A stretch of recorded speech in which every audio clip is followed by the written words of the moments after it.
左番乗りはご注意ください。新幹線停車後、ホームの柵が開きます。開く柵からは離れてお待ちください。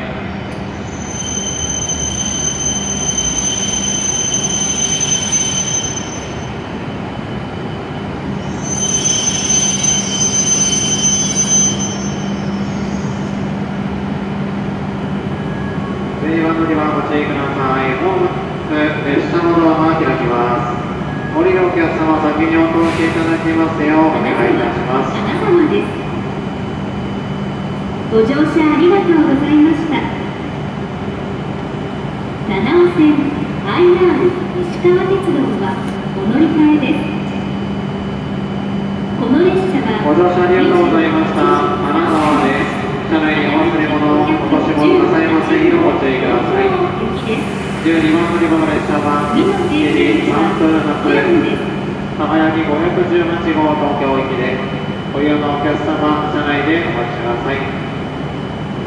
こちらの輝き号は本日東京まで参ります最終の輝き号です。ご了承なさいませんようご注意ください。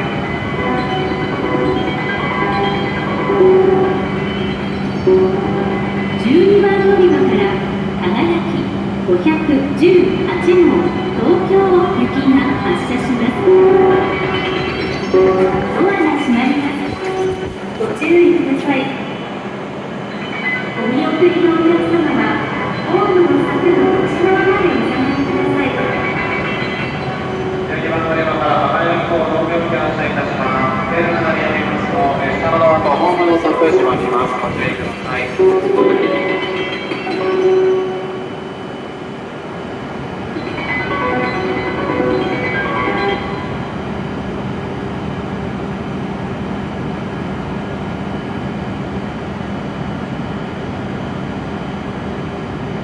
12番乗り場から輝き号東京行き発車します。列車のドアとホームの柵閉まります。